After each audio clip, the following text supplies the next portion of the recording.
Udah direkod baik. Ini jangan di-record dulu tahu. Ngolok-ngolokin inian aja.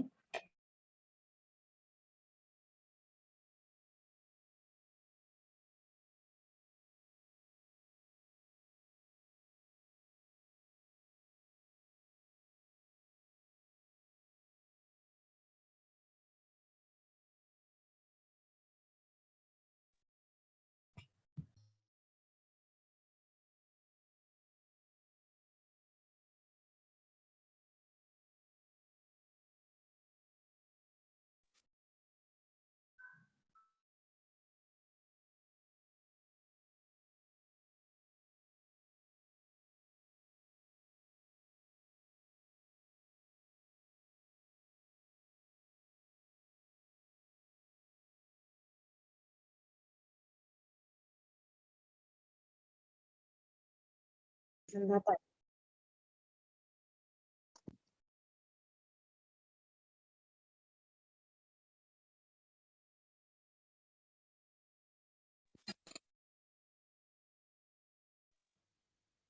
Assalamualaikum warahmatullahi wabarakatuh. Waalaikumsalam warahmatullahi wabarakatuh. Alhamdulillahirabbil alamin, wassalatu wassalamu ala asyrofil anbiya'i wal mursalin wa ala alihi wa sahbihi ajma'in. Puji syukur kita panjatkan kehadirat Allah Subhanahu wa taala yang telah memberikan kita nikmat kesehatan sehingga kita dapat bertemu kembali dalam pembelajaran pada sore hari ini.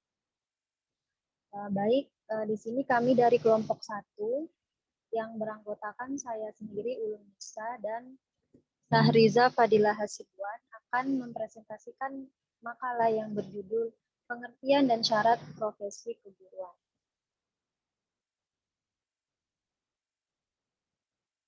Baik, yang pertama pengertian profesi. Profesi secara etimologi berasal dari kata profession atau bahasa Inggris yang berasal dari bahasa Latin professus yang berarti mampu atau ahli dalam suatu bentuk pekerjaan.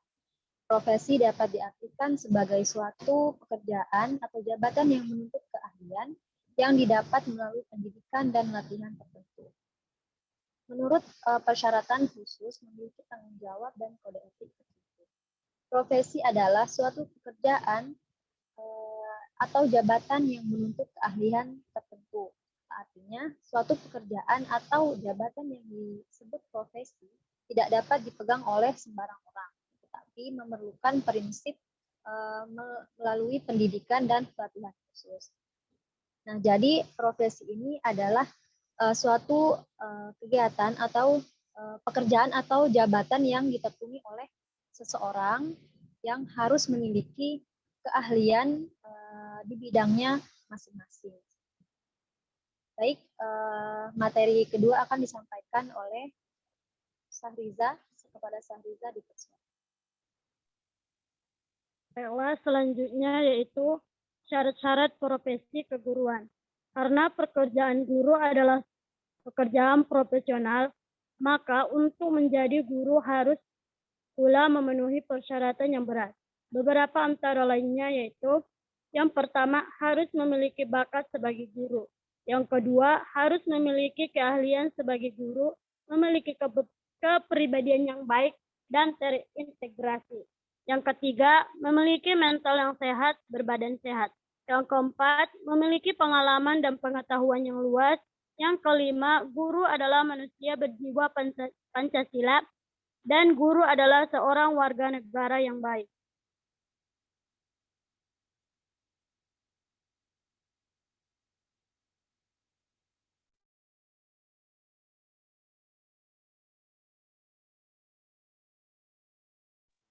Baik, kesimpulan dari materi kami yang ada 2 poin. Yang pertama, profesi guru merupakan suatu bidang pekerjaan khusus yang memerlukan keahlian, kemampuan, ketelatenan, dan pengetahuan yang digunakan untuk melaksanakan tugas pokok seperti mendidik, mengajar, membimbing, melatih, serta mengevaluasi peserta didiknya agar memiliki sikap dan perilaku yang diharapkan. Poin yang kedua, Syarat profesi kependidikan yang dimaksudkan oleh National Education Association atau NEA adalah jabatan bagi tenaga pendidikan atau guru sebagai berikut. Yang pertama, melibatkan kegiatan intelektual. Yang kedua, menggeluti batang tubuh ilmu khusus, memerlukan persiapan profesional lama. Yang keempat, memerlukan latihan dalam jabatan yang berkesinambungan. Lalu menjanjikan karir hidup dan keanggotaan yang permanen, lalu menentukan buku standar sendiri.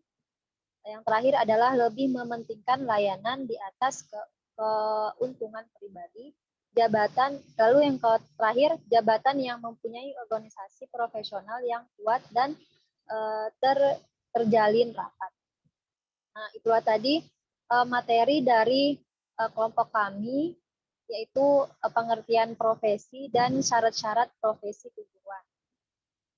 Sekarang kami buka sesi diskusi dan tanya jawab. Pada teman-teman yang jika ada yang ingin ditanyakan, dipersilahkan.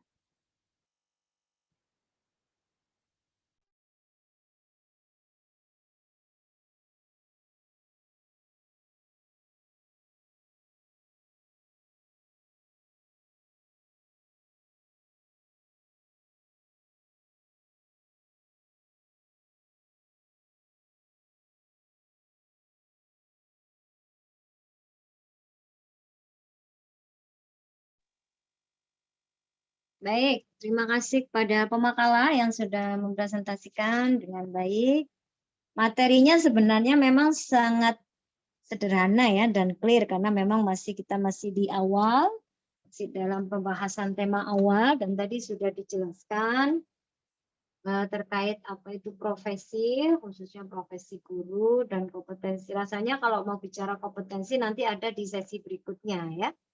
Nah, yang terpenting adalah teman-teman paham benar apa itu profesi dan keterampilan apa saja yang harus dimiliki bagi seorang yang memilih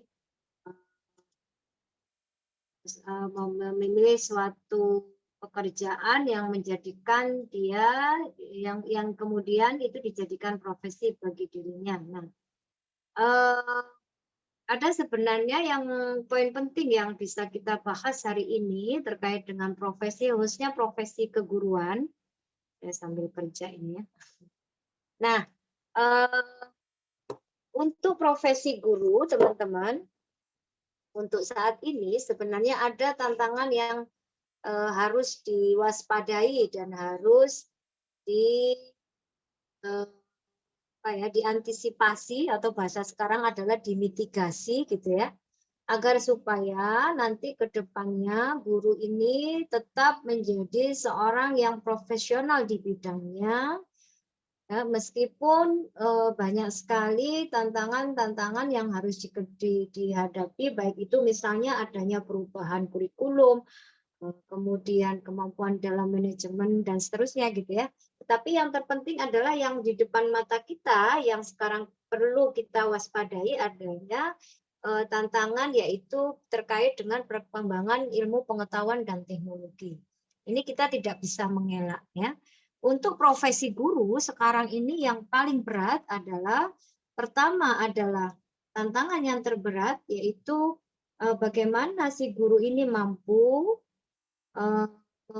mengikuti dan menyeimbangkan menyesuaikan kemampuan di dalam bidang ilmu pengetahuan dan teknologinya agar si peserta didik gitu ya.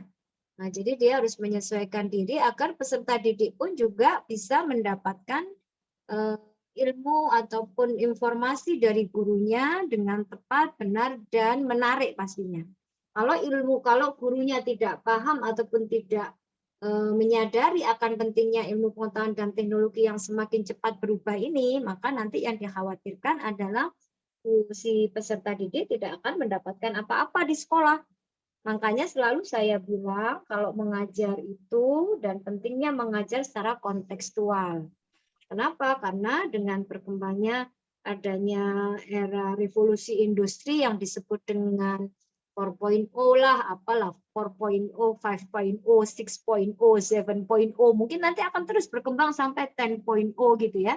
Nah, ini nanti akan terus berkembang kalau kemudian tidak diantisipasi dengan penyesuaian diri bagi guru untuk bisa mengikuti perkembangan ilmu pengetahuan dan teknologi yang begitu berubah semakin cepat di arah disruption ini, maka nanti Anda, kita ini, ya, kita ini sebagai guru tidak bisa mengimbangi kebutuhan atau tidak bisa memberikan apa yang dibutuhkan oleh peserta didik kita. Nah, ini sangat disayangkan. Kenapa? Karena nanti pastinya akan apa yang menjadi standar kompetensi usaha yang diharapkan tidak akan bisa tercapai. Karena gurunya tidak tahu bagaimana cara mencapai standar kompetensi lulusan itu. Makanya dalam standar prosesnya, caranya guru perlu menyesuaikan diri dengan perkuat ataupun mengembangkan kemampuannya dalam bidang ilmu pengetahuan dan teknologi. Caranya bagaimana? Saya rasa sekarang sudah sangat mudah ya teman-teman ya, semua akses bisa kita tempuh hanya dengan tombol satu jari saja. Anda mau apa aja itu tinggal klik di internet ya kan. Anda mau belajar tentang kuisis juga tinggal klik di YouTube. Anda mau belajar tentang bagaimana mengajar siswa dengan cara blended learning atau apalah bahasanya, sekarang banyak sekali mudah dicari dengan tutorialnya dengan melihat di media sosial ya, di teknologi dengan menggunakan Google dan seterusnya itu. Jadi nantinya saya ke depannya sih berharap teman-teman juga bisa mengantisipasi ini. Makanya kalau bisa teknologi ini jadikan tools atau salah satu sarana untuk teman-teman mengajar. Jadi baik itu Instagram ataupun apalah ya namanya Facebook atau apa, teknologi ini perlu kita pakai untuk bisa mengembangkan ilmu pengetahuan anak dan mengembangkan pemahaman anak, ya, menguatkan karakter keilmuannya dan value-nya dari teknologi ini. Caranya bagaimana? Kalau Anda tanya saya kalau boleh saran, kalau Anda memberikan penugasan, bagusnya itu apa yang mereka anak-anak itu memilih satu aja dari apa yang mereka suka. Misalnya mereka sekarang lagi senang main TikTok kah atau Instagramnya kah, bikin story kah gitu ya. Kalau untuk pelajaran agama Islam, alangkah sangat baiknya kalau andaikan kemudian guru itu bisa memanfaatkan teknologi ini untuk menguatkan kompetensi dan pemahaman anak. Oke nak, sekarang boleh nggak kalian boleh membuat Insta Story terkait dengan tema kita hari ini. Misalnya begitu, ini contoh saja ya.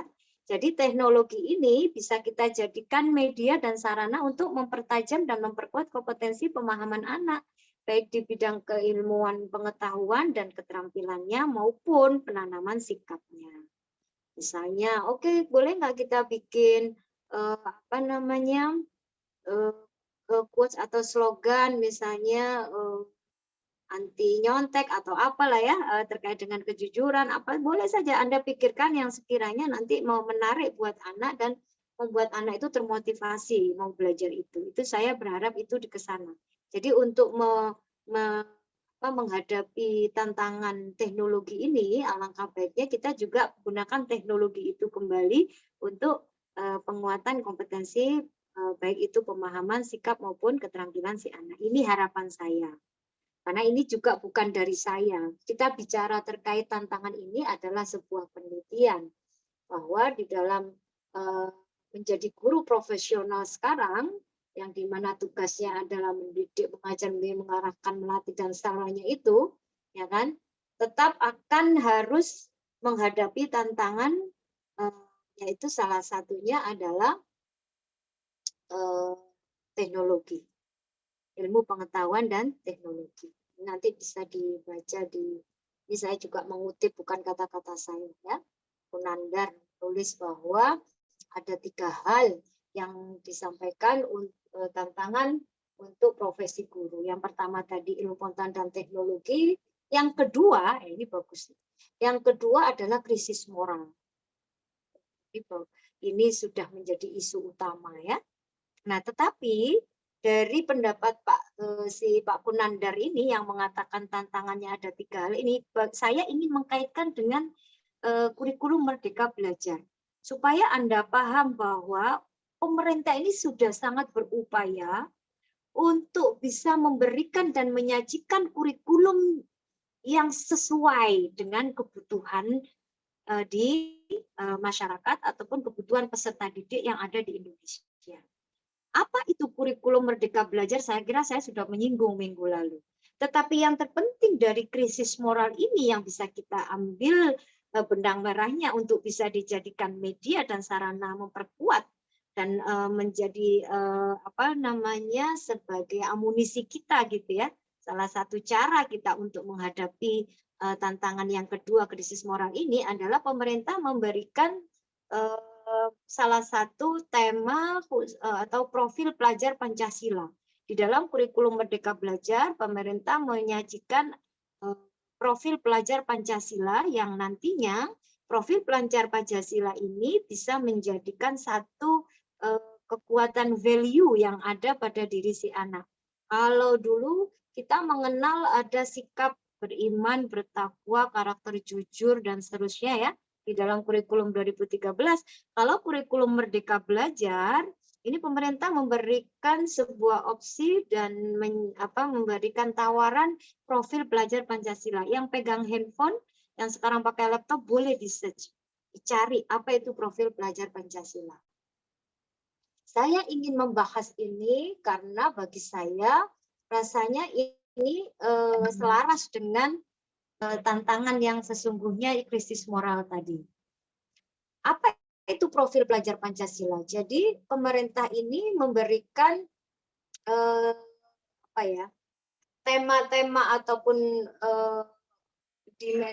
option kepada kita sebagai guru. Ini loh, ada 6 ciri utama yang kita tanamkan kepada diri anak agar itu bisa menjadi menunjukkan jati diri dia sebagai bangsa Indonesia.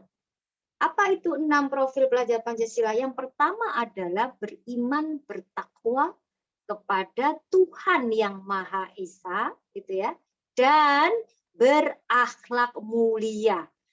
Pahami itu, beriman, bertakwa kepada Tuhan yang Maha Esa dan berakhlak mulia. Dimensi daripada akhlak yang diminta, yang dikembangkan oleh pemerintah adalah akhlak kepada agamanya, akhlak kepada dirinya, akhlak kepada sesamanya, akhlak kepada lingkungannya, dan akhlak kepada negaranya. Cocok nggak? Ini sebenarnya ini tadi itu saya merenung gitu ya, merenung. Ibu pakai merenung segala. Nggak, saya cuma berpikir begini, kalau kemudian tantangannya memang krisis moral, pasti kita nggak bisa dong cuma bilang ini krisis moral. Masa kita nggak mau bicara solusi, ya kan?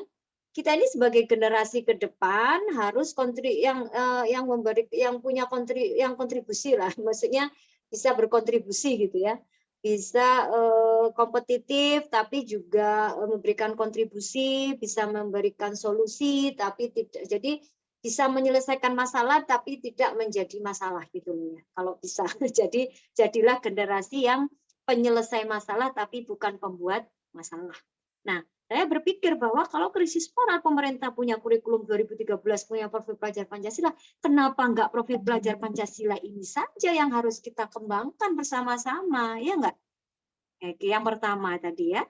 Jadi harapannya teman-teman kalau kemudian nanti teman-teman mengajar, lalu kemudian ini profil pelajar Pancasila ini menjadi satu tema yang dijadikan sebuah proyek, teman-teman sangat bisa berekspresi dan mengekspor anak bagaimana menguatkan nilai karakter dan value iman dan takwa dengan akhlak yang tadi saya sampaikan. Lengkap sekali itu. Bagaimana akhlak dia dalam beragama, bagaimana akhlak dia dengan dirinya, bagaimana akhlak dia dengan sesamanya, bahkan kepada alam semesta dan lingkungannya juga kepada negaranya. Dia harus bisa bela negaranya dengan cara apa? Nggak usah susah-susah, nggak usah ngasih pilihan anak-anak yang tinggi-tinggi. Suruh belajar, suruh berprestasi aja udah bela negara. Ya kan?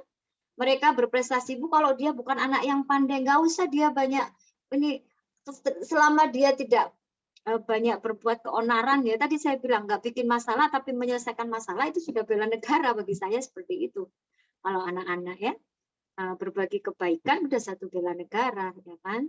Lalu kemudian menjaga lingkungan, akhlak kepada lingkungan, dia tidak buang sampah sembarangan aja, itu sudah akhlak kepada lingkungannya. Dia tidak sering pakai plastik aja, itu sudah sebuah akhlak. Dia tidak sering pakai botol minum yang sekali buang aja, itu sudah akhlak kepada lingkungannya, benar nggak?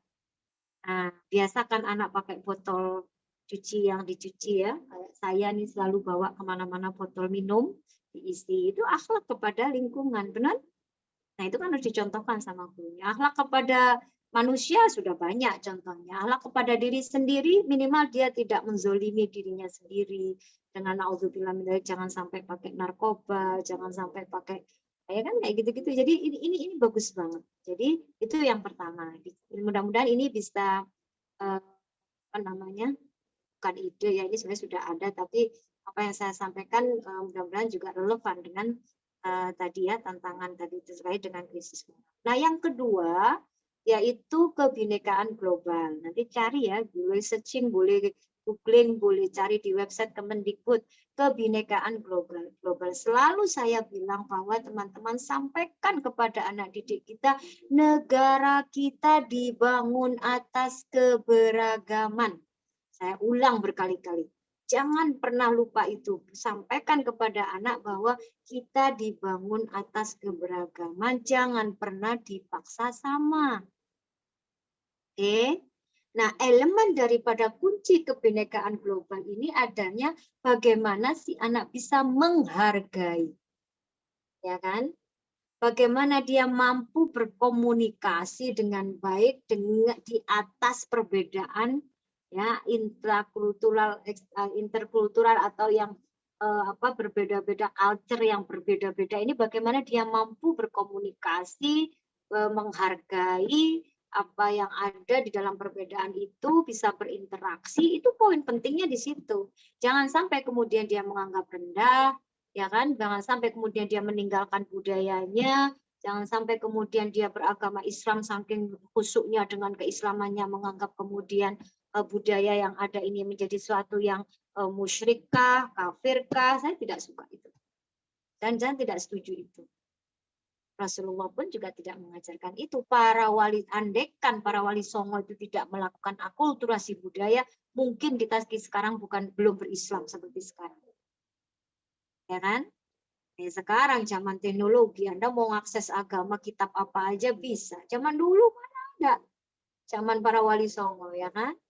Nah, saya berharap itu dilakukan ya teman-teman ya, kebinekaan global ini. Anak-anak bisa bertanggung jawab terhadap perbedaan ini, bertanggung jawab, kemudian dia menjaga lingkungannya, budayanya, ya, apa namanya, perbedaan suku ras dan agama ini sebuah keniscayaan, jangan sampai kemudian dipaksakan harus sama. Yang ketiga, yaitu gotong royong. Rasanya gotong royong ini dari mulai Pancasila menjadi falsafah dan pedoman kita sudah paham itu. Tetapi bagaimana si anak ini terus didorong untuk bisa dia bekerja sama, berkolaborasi. Elemennya itu bunyinya di dalam profil Pancasila adalah kolaborasi. Maka cocok dengan abad 21 ya, yang kita sering ngomongin itu kan. Ada collaboration skill, ada communication skill, ada critical thinking skill, ada kemudian creativity skill, gitu kan? Kita sering bicara itu kan? Rasanya profil pelajar Pancasila ini sesuai. Dia bilang gotong royong itu tujuannya adalah agar anak mampu berkolaborasi, bekerja sama. Negara ini dibangun dengan kebersamaan, jangan main sendiri-sendiri. Partai-partai pun akhirnya saling ribut sendiri, berantem sendiri, ya itulah ya, nggak usah ngikutin partai. Tetapi yang terpenting anak kita, bagaimana dia mampu bekerja sama membangun bangsa. Kalau bicara membangun bangsa, nggak usah muluk-muluk, nanti harus jadi ini, terlalu tinggi. Biarkan orang itu berkontribusi sesuai dengan kapasitasnya masing-masing. Mungkin saya tidak ada sebutir debunya untuk berkontribusi dengan negara, tapi sedikit apa yang bisa saya lakukan. Karena saya dosen, karena saya guru, maka saya ingin mencoba mengajak kepada teman-teman calon guru untuk bisa memberikan pemahaman terkait profil pelajar Pancasila. Itu saya. Ya, bagi saya ini, menurut saya ini sudah bagian, meskipun nggak ada apa-apanya, mungkin baru bagian kecil gitu ya. Tapi ini merupakan sebuah kontribusi. Jadi teman-teman nanti sesuai kapasitasnya saja. Jadi kalau Anda sebagai guru ya maksimalkanlah kapasitas itu sebagai guru dengan mengajarkan yang benar, kurikulumnya yang benar, kan begitu ya. Nah, yang berikutnya adalah yang keempat, semoga diingat ya, kalau bisa dicatat, kalau enggak ya diingat, atau kalaupun tidak Anda silakan dibuka website Kementerian Pendidikan dan Kebudayaan Ristek ya, Ristek dan Teknologi. Nah, terkait sikap mandiri, elemen daripada sikap mandiri adalah bagaimana anak memiliki kesadaran ya, dan kesadaran atas diri dan situasi yang terjadi yang dihadapi saat ini. Jadi harapannya adalah kan kadang-kadang anak sekarang itu cuek, benar nggak? Nggak peduli. Lu mau ngapain terserah lu. Yang penting gue juga terserah gue. Itu anak zaman sekarang. Itu namanya anak yang apa ya? Lu gue ya, semuanya sebenarnya office itu sudah mendarah daging orang-orang zaman sekarang ini, apalagi dengan gadget ya. Ketemu semeja makan aja nggak ngobrol ya kan? Nah, tetapi bagaimana kemudian sikap kemandirian anak itu menjadi sebuah modal bagi dia, gitu ya, dan menjadi dia menyadari akan apa yang harus dia lakukan. Misalnya saya kasih contoh, Anda kalau mau ngajar, kan kita sudah sering diskusi ini pada saat dulu di semester ini ya, terkait bicara strategi segala macam itu kan kita sudah pernah sampaikan bahwa kalau dulu kan anak itu diberitahu kemudian mencari tahu, sebenarnya itu kan sebenarnya tujuannya adalah mandiri. Nah, kemandirian itu mencari informasi sendiri, kemudian dia menjelaskan sendiri, guru hanya sebagai fasilitator dan pengarah saja kan begitu ya. Nah, kemandirian ini perlu terus dibangun teman-teman. Bukan hanya dari segi ilmu pengetahuan, tapi juga dari segi keterampilan.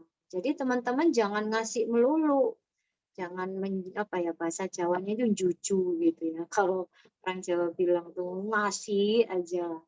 Kan? Kalau sekali-kali biar dia yang mencari tahu ya kan. Nah, guru jangan ngasih tahu melulu gitu ya. Nah, kemudian bernalar kritis. Nah, ini rasanya juga cocok dengan kebutuhan abad 21. Bahwa di dalam profil pelajar Pancasila itu bagaimana anak mampu berpikir secara objektif. Melalui apa? Supaya dia tidak mudah menjustifikasi. Kalau orang berpikir, orang yang suka hakimin itu subjektif ya. Coba lihat artis-artis itu, pada stres semua. Kenapa? Karena julidnya orang Indonesia itu nomor 1 sedunia. Karena dia suka main media sosial nggak tahu bisa jadi nomor 1 atau nomor 2 orang Indonesia. Jempolnya itu nggak bisa dikontrol, ya kan? Nah, diharapkan dengan dia bernalar kritis, kalau dia dapat informasi itu tabayun dulu, dibaca dulu, dicari tahu dulu kebenarannya, nggak asal kemudian menghakimi, ya kan? Nah, kalau saya, makanya saya tuh paling suka mendengarkan ceramah itu kalau Ustadz gitu ya, kalau Kiai itu seperti Profesor Dr. Quraish Shihab, Profesor Dr. Nazaruddin Umar, kalau yang agak Jawa-Jawa Salafi ya Gus Baha. Itu karena orangnya mengajarkan kita untuk selalu bertabayun. Ya kan? Tapi tetap kritis. Nggak kemudian tabayun selesai. Enggak, kalau memang itu tidak benar, silakan Anda boleh menyampaikan pendapat, tapi dengan cara yang baik. Tidak menghakimi, tidak menjustifikasi. Kan begitu ya? Nah, itu yang diajarkan. Nah, dengan mengajarkan anak bernalar kritis, maka dia akan berpikir segala sesuatunya secara objektif dengan mencari tahu dulu permasalahannya. Karena dia dibiasakan waktu di kelas belajarnya nggak satu langkah, tapi 2-3 langkah. Maksudnya apa, Bu? Ya diajak mencari dulu informasinya, diolah datanya, kan begitu ya? Saya sudah sering mengajarkan ini di kelas dulu. Meskipun mungkin via W atau via Zoom, saya lupa kalau teman-teman. Lalu kemudian dari data itu diolah, kemudian dicari, dianalisa, dan kemudian dikomunikasikan, diambil kesimpulan. Kan gitu kan? 5M itu masih ingat kan? Mengamati, menanya, lalu apa? Mengumpulkan data, Oke, lalu kemudian? mengasosiasi dan mendistribusikan. Nah, bagus. Itulah. Itu kan tujuannya supaya anak berpikir dan bernalar kritis. Nggak satu langkah cari ilmunya ya. Itu saya berharap itu dilakukan oleh teman-teman. Yang berikutnya untuk profil pelajar Pancasila yang kelima adalah kelima sudah ya, gotong royong, mandiri, dan keenam kreatif. Yang terakhir kreatif. Jadi teman-teman, bagaimana kemudian kita kan sering ngomong, oh ya Bu, anak abad 21 nanti harus kreatif, kritikal adalah itu. Ternyata sama kan? Yang dibicarakan nama pemerintah, yang dirumuskan sama pemerintah juga sama. Elemen daripada kunci kreatif yang disampaikan oleh pemerintah adalah bagaimana si anak mampu menghasilkan gagasan yang orisinil. Nggak suka nyontek dan plagiasi. Jadi dia berpikir, makanya sampai mencipta itu diharapkan setelah dia analisa dan kemudian dia simpulkan hasilnya, kalau bisa dari hasil penelitiannya dikembangkan menjadi sebuah hasil dari ilmu pengetahuan ataupun karya baru dari karya yang jadi sebelum. Itu namanya kreatif, kan begitu ya? Nah, dari sebuah donat yang hanya bulat tengahnya, sekarang donat itu bentuknya macam-macam. Ada yang bentuknya seperti binatang, ada ikan, ada apa macam-macam ya sekarang donat itu ya. Dari mie itu dulu dia hanya dimakan ya mie Indomie goreng, sekarang udah macam-macam ya kan, pakai ramen, pakai ini, itu namanya kreatif. Padahal judulnya mie juga, tapi namanya jadi beda-beda ya kan. Nah itu rasanya 6 profil pelajar Pancasila yang ditawarkan oleh pemerintah bagi saya itu bagus. Ya, rumusannya juga keren. Tinggal bagaimana guru mengolah ini. Bagaimana dia implementasikan dan dia coba integrasikan di dalam pembelajaran, itu tugas Anda. Ya. Ini untuk menjawab krisis moral yang tadi disampaikan. Yang ketiga adalah krisis sosial. Ini juga sudah menjadi isu. Anda boleh bilang, wah ya udahlah Bu, memang zamannya sekarang Bu, orang itu yang namanya naudzubillah min dzalik berbuat zina, berbuat ini, itu udah biasa. Jangan bilang biasa lah, terus tugasnya siapa nanti kalau bukan tugas kita, ya kan? Saya ini masuk ikutan jadi volunteer sosialisasi kekerasan anak, nggak dibayar, gratis. Kadang pulang-pulang tuh cuma dapat apa Bu, dapat aqua cuma segelas gitu ya.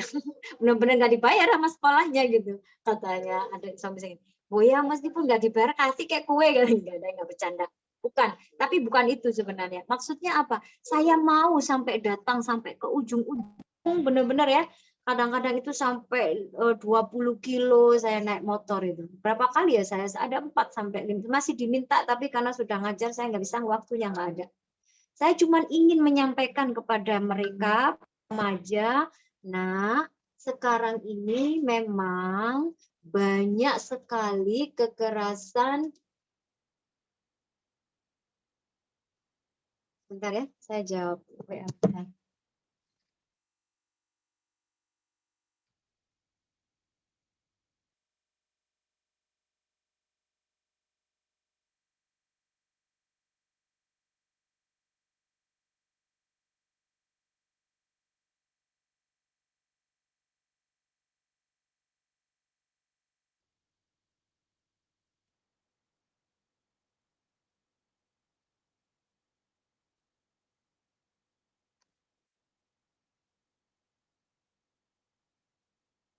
Saya hanya sampaikan kepada anak-anak sekarang ini banyak sekali macam kekerasan. Ada grooming. Pernah dengar grooming? Pernah dengar nggak kalian grooming? Coba googling yang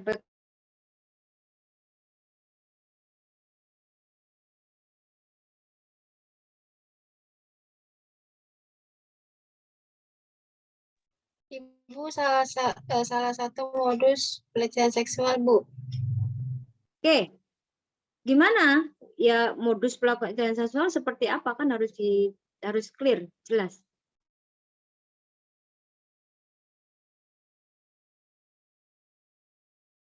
Gimana, Mbak? Ya, pendekatan dulu gitu loh, Bu. Lalu mendekati biasanya diberikan atau dilakukan oleh orang-orang Iming-imingi, Bu ya. betul. Suka diiming-imingi, ya kan? Dikasih perhatian lebih, dibelikan tas mewah, apa tas mewah, enggak lah ya.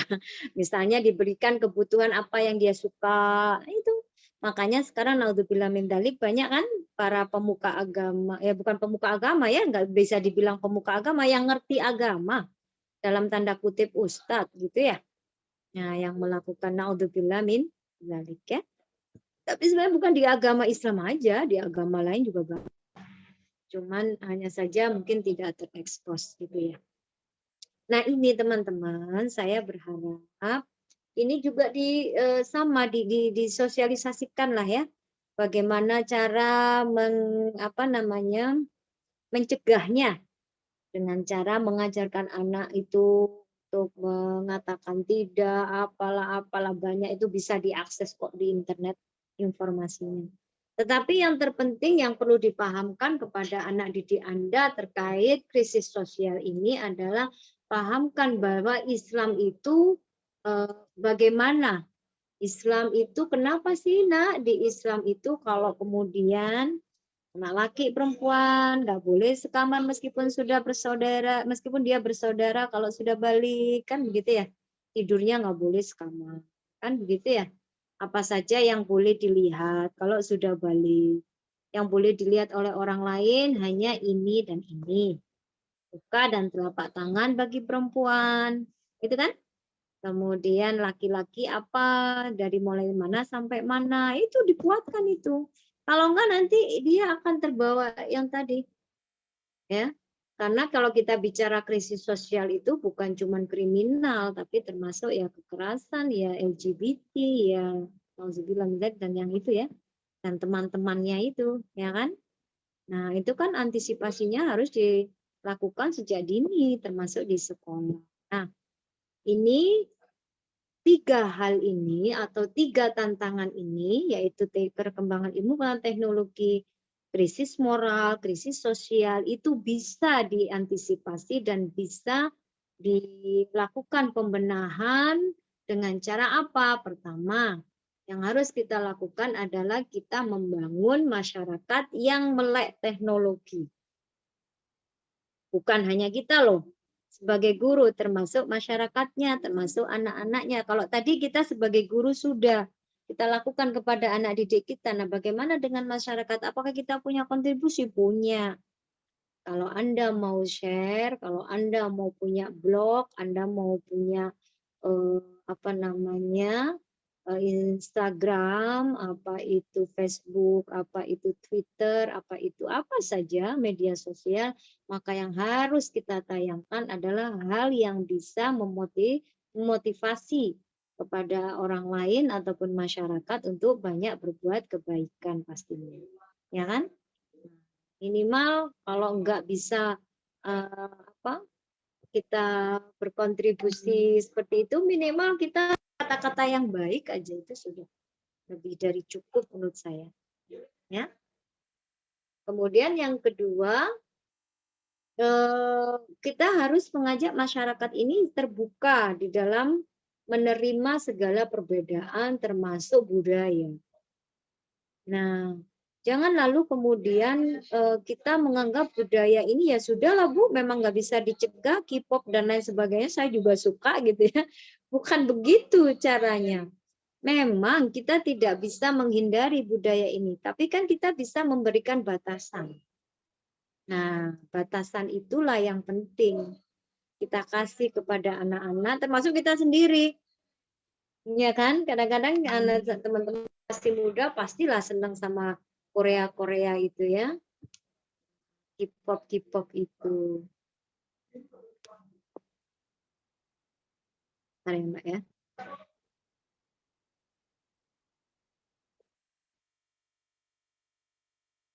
Oke, berikutnya kita lanjut. Terkait dengan masyarakat terbuka tadi, termasuk kemudian bagaimana menghadapi budaya, sebenarnya kalau saya pribadi ya, kalau saya Anda tanya, kalau saya itu, saya tidak membatasi anak loh untuk suka sama Korea-Korea itu. Kenapa? Boleh saja, tetapi kenapa enggak dari situ dijadikan, kalau Anda guru ya, kalau Anda guru itu bisa kok dijadiin penugasan misalnya. Misalnya analisis budaya Indonesia dan budaya Korea. Dari sisi apanya kita bicaranya? Makanannya kah boleh? Cara berpakaiannya kah boleh? Kan anak-anak seneng, ya kan? Nah, Korea itu makanannya apa, Indonesia ada apa? Pakaiannya bagaimana di Indonesia? Kemudian kalau mereka, kalau agamanya terbanyak apa, itu kan bisa dijadikan sebuah analisa. Jadi menjadi sesuatu yang menarik sebenarnya kalau kemudian kita bisa membawa anak-anak itu kepada hal yang baik. Jadi kesukaan tapi bisa mengarah kepada kebaikan, kan gitu ya. Atau kalau mereka nanti satu waktu belajar di sana, andaikan kemudian nilai-nilai agama itu sudah kita tanamkan dengan baik, maka nggak ada masalah gitu. Itu menurut saya ya. Jadi kalau saya bukan tipe orang yang tertutup dengan perubahan, malah saya sangat terbuka. Tapi saya berusaha dari perbedaan dan perubahan itu bisa kita kita create sedemikian rupa supaya itu bisa mengajarkan dan mengarahkan kepada kebaikan. Kalau saya ya, makanya saya tidak menutup diri. Yang ketiga adalah masyarakat madani. Nah, kalau masyarakat madani, saya sudah pernah diskusi ini rasanya dengan teman-teman, bahwa kita ini sebagai individu sebenarnya punya kesempatan yang sama dimanapun. Ya, adanya perbedaan jangan dijadikan dasar dan alasan untuk kita mencari-cari perbedaan itu atau membanding-bandingkan. Oh, jadi lagu ya kayak Faril, ojo dibandingke. Tetapi bagaimana kita mencari persamaan dalam sebuah perbedaan. Saya itu yang saya ajarkan ke anak-anak, dan saya berharap teman-teman juga demikian. Jadi bagaimana masyarakat madani ini, karena masyarakatnya terbuka, ragam budayanya juga sangat terbuka, justru inilah kesempatan buat anak kita berkompetisi. Jadi jangan jadikan perbedaan itu kemudian membuat kita terbatasi gitu loh. Justru kesempatan karena kita berbeda, ayo kita berkompetisi untuk menunjukkan mana prestasi gitu kan.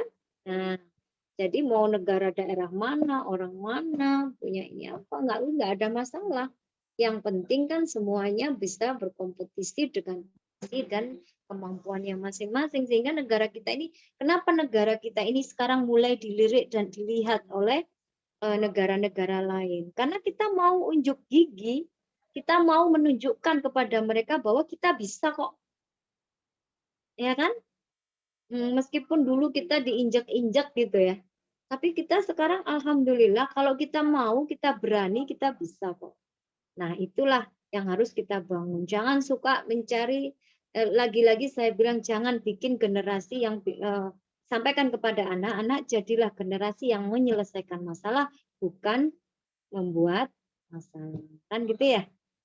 Kan kata, saya sering tuh menyampaikan ke anak-anak itu, kalau kamu, kata Pak, ini mungkin minggu lalu saya sudah sampaikan ya, bahwa kalau kita ingin menjadi negara ketiga di dunia, itu kita harus punya jiwa kompetitif, ya kan? Ekonomi kita harus maju. Nah, itu semua kan nggak bisa dibangun oleh kita sendiri kalau nggak bekerja sama. Orang negara dibangun secara bersama-sama, memajukannya juga bersama-sama. Jangan ribut melulu gitu, ya. Jadi kalau misalnya nih misalnya ada isunya apa? Rara si penangkal pawang hujan. Jangan kemudian sampaikan, oh si Rara pawang hujan, tahu nggak? Itu di dalam agama kita, nah itu musyrik, itu kafir hukumnya, nggak boleh begitu. Berarti Anda tidak paham benar bagaimana bangsa ini dibangun kalau kayak gitu. Kalau Anda mau tahu bangsa kita dibangun, itu ada akulturasi budaya dan ada orang Jawa yang sangat kental dengan itu. Pawang hujan itu ya. Ya biarkan saja. Anda kalau mau mengkritisi, kritisinya menyampaikan dalam versi agama Islam yang benar begini. Nah, kalau kemudian sekarang ada orang yang seperti Mbak Rara itu, ya biarkan saja itu, biarkan dia dengan keyakinannya. Misalnya nih ada orang di mana itu, gunung mana itu waktu itu yang sesajen ditendang. Nah, itu bagaimana sikapnya? Boleh nggak Bu itu dijadikan satu permasalahan dalam sebuah penjelasan masalah agama di pembelajaran? Boleh. Kalau kita mau bicara terkait dengan toleransi. Meskipun dia muslim, dia sesama muslim dengan kita tetap harus sampaikan yang benar, bahwa di Islam nggak ngajarin kayak gitu. Ya kan? Islam nggak ngajarin seperti itu. Di Islam itu mengajarkan toleransi. Biarkan dia lakum dinukum waliyadin, ya kan? Nabi pun juga tidak pernah memaksa orang untuk masuk Islam. Nah, iqra fiddin, ayatnya juga jelas. Ya kan? Nabi berdakwahnya dengan cara yang baik, ngajak orang Islam itu. Ya kan? Jadi nggak ada lah kisahnya orang itu memaksa beragama sama, itu nggak ada. Memang jelas-jelas kita Gusti Allah itu menciptakan kan berbeda.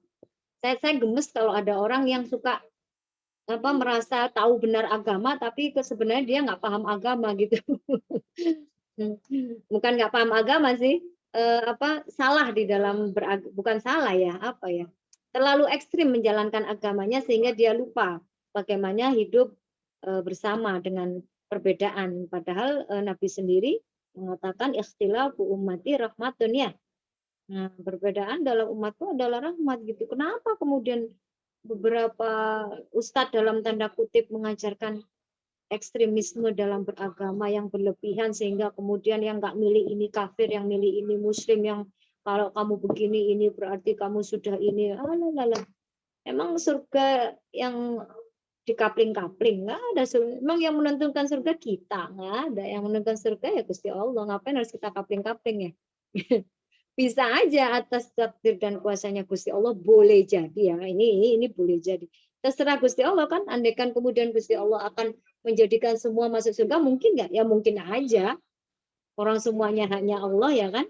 Tetapi yang diajarkan di dalam agama kita, di dalam agama Islam adalah kita saat kita sudah mati, kalau kita diharapkan sampai kita meninggal dalam keadaan muslim, wala tamutunna illa wa antum muslimun. Itu yang harus kita pegang. Lalu kemudian ada orang tidak memahami itu ataupun orang tidak percaya dengan itu, ya terserah dia sesuai dengan pemahamannya. Kan kita juga nggak tahu pada akhirnya dia hidupnya seperti apa. Yang terpenting berdakwah, dakwahlah yang baik. Dakwah yang paling baik itu dengan 3 cara. Bil hikmah, mau'idhah hasanah, jadilhum billati hiya. Kan gitu ayatnya ya. Hikmah, kasih contoh aja yang baik, kan lama-lama juga dia ngikutin. Itu sih, coba lihat itu youtuber tuh yang masuk Islam tuh, Deddy Corbuzier. Ya masuk Islam tuh bukan karena itu loh, nggak ada yang maksa kan, hanya karena dari diskusi, nyontoh, liatin bagaimana temennya menjalankan agama, jadi dia cocok. Oh ini yang benar. Kemarin saya itu lihat podcastnya orang perempuan, ibunya Muslim, ustazah, terus masuk Kristen karena suaminya Kristen. Terus dia beragama Kristen, satu waktu dia tidak mendapat puasan di dalam agamanya, lalu dia nanya sama temennya, agama lu apa deh? Mohon maaf ya, ini bahasa lu gue, Islam. Oh, lu tahu nggak di Islam tuh si orang Islam tuh bilang, di Islam itu agama gue nih lebih Kristen dari agama lu, lebih Kristen dari yang Kristen kata dia gitu. Lu yang bener ah katanya gitu. Akhirnya dia mencoba mencari tahu. Ternyata semua yang ada di dalam kitabnya itu semua juga yang dilakukan oleh orang Islam. Ternyata yang dialami sama dia sekarang yang diajarkan itu doktrin. Banyak hal yang tidak sesuai dengan kitab aslinya. Itu menurut orang saya juga belum belajar semuanya ya. Informasinya begitu. Jadi orang Kristen, mohon maaf kalau ada yang Kristen, beberapa orang non-Muslim dalam hal ini orang Kristen mungkin banyak ya sama lah sama orang Islam sebenarnya. Di Islam itu ajaran Qur'annya sudah benar, tapi kenapa kemudian orangnya tidak mau melakukan ya kan? Nah, saya kembali lagi kepada hidayah, ya kan? Yang terpenting kalau sudah berislam, beriman dan berislam, kita selalu menjaga keislaman dan keimanan itu sampai meninggal. Karena itu tugas kita. Tugas Anda sebagai guru PAI. Semua kita ini sudah punya fitrah keagamaan. Dzalika dinul qayyim fitratallahi fataran nasa 'alaihi jami'a la tabdila li khalqillah, itu ayatnya ya. Itu dari lahir sudah ada fitrah agama. Jangan sampai kemudian itu melenceng. Tugas siapa ya? Tugas kita, guru agama ya. Saya rasa itu tambahan dari saya. Mudah-mudahan apa yang sedikit informasi tambahan tadi bisa menumbuhkan jiwa bukan menumbuhkan tetapi menguatkan ya semangat Anda untuk menjadi yang sudah memilih profesi guru sebagai profesi yang akan ditekuni dan akan dijalankan. Tugas tantangannya itu, dan saya rasa tadi juga jawabannya juga solusinya juga insya Allah mudah-mudahan itu menjadi solutif ya. Solusi yang bisa memberikan kontribusi kepada kita, kepada masyarakat dan kepada anak didik kita, bahwa apa yang tantangan-tantangan yang kita hadapi tentunya perlu kita antisipasi dengan apa tadi yang sudah saya sampaikan. Nah, saya rasa teknologi tidak bisa dihindari, perkembangan perubahan juga tidak bisa dihindari. Yang bisa kita kuatkan adalah bagaimana kita mengisi pada diri anak-anak ini khususnya ya jiwanya, itu hatinya, itu yang perlu diisi. Makanya kalau di agama itu dulu di K13 itu spiritual sosial itu karena memang itu yang kata-kata fuad, hati dan akal itu benar ada. Jadi itu yang harus kita asah pada anak didik kita. Itu saja. Ada yang mau ditanyakan? Tidak ada. Mudah-mudahan bermanfaat. Saya kembalikan kepada pemakalah. Baiklah, itulah tadi presentasi dari kelompok kami. Terima kasih kepada Ibu Hulahila yang sudah menambahkan dan menjelaskan. Mohon maaf jika ada kekurangan dalam presentasi kami pada sore hari ini. Marilah kita tutup kuliah pada sore hari ini dengan membaca doa kafaratul majelis. Subhanakallahumma bihamdika asyhadu an la ilaha illa anta astaghfiruka wa atubu ilaik. Sebentar, saya mau nanya, kok tadi bisa nggak putus-putus Zoom-nya pakai Zoom apa, Bu? Saya pakai Zoom Pro, Bu. Zoom apa? Zoom pribadi yang berbayar gitu, Bu. Oh, Masya Allah. Terima kasih Nurul. Punya Zoom yang berbayar, jadi kita enak ya ngajarnya ya. Biasanya 40 menit keluar masuk lagi, 40 menit keluar masuk lagi. Ya mudah-mudahan jadi amal jariah buat Nurul. Nurul ya yang punya. Ya, Bu. Ya, jadi amal kebaikan buat kamu ya. Sudah kasih kita privilege untuk bisa belajar tanpa harus terganggu. Harusnya ini kewajibannya kampus ya. Oke, terima kasih teman-teman. Terima kasih kepada pemakalah. Dari saya cukup sekian. Mohon maaf lahir dan batin jika ada yang kurang berkenan. Aku qouli hada wa astaghfirullah li wa lakum. Wassalamualaikum warahmatullahi wabarakatuh. Waalaikumsalam warahmatullahi wabarakatuh. Terima kasih. Terima kasih banyak Ibu.